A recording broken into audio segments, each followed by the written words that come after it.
परमेश्वर की शक्ति के लिए आशीर्वाद की प्रार्थना। ईश्वर की शक्ति हमारे लिए एक उपहार है जिसका उपयोग हम अन्य चीजों के अलावा अपनी आत्माओं के उपचार के लिए कर सकते हैं।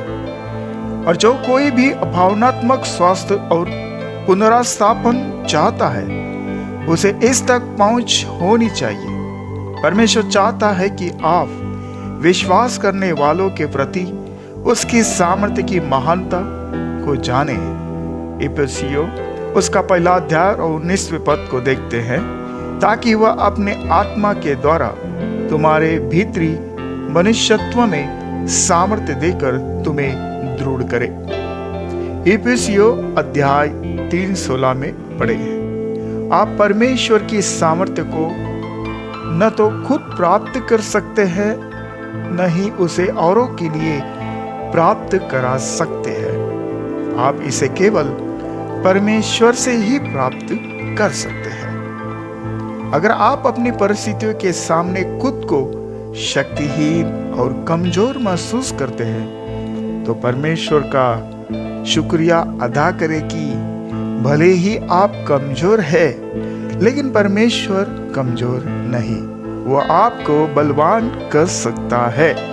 मेरी सामर्थ्य निर्बलता में सिद्ध होती है, 2 कुरिन्थियों 12:9 में पढ़ते हैं। जिस तरह यीशु को कमजोरी में क्रूस पर चढ़ाया गया था और वह अब पूरी शक्ति के साथ जी रहा है, वैसा ही हमारे लिए भी सच है।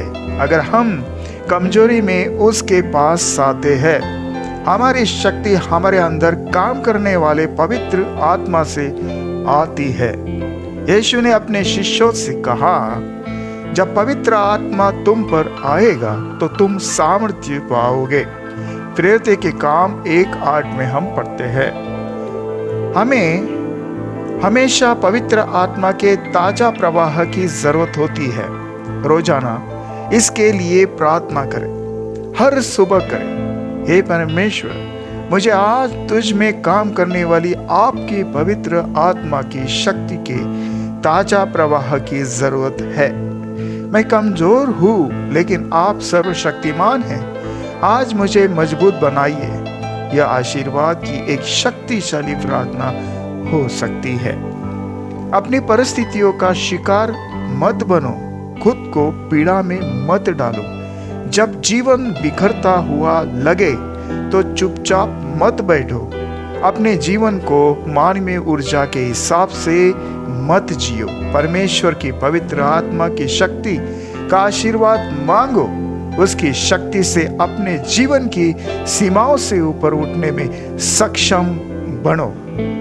संपूर्ण पूर्णता तक पहुंचने के लिए आपको कितना कुछ करना है, या अगर आपको इस बात पर संदेह है कि क्या आप वास्तव में वह सब कर सकते हैं जो आवश्यक है, तो आपको खुद को याद दिलाने की जरूरत है कि पवित्र आत्मा आप में पूर्णता को पूरा करता है। आपको बस इतना करना है कि परमेश्वर से कहे कि आप चाहते हैं कि उनके तरीके आपके तरीके बने, और फिर सही दिशा में एक एक कदम उठाए जैसा कि आपको पता चलता है।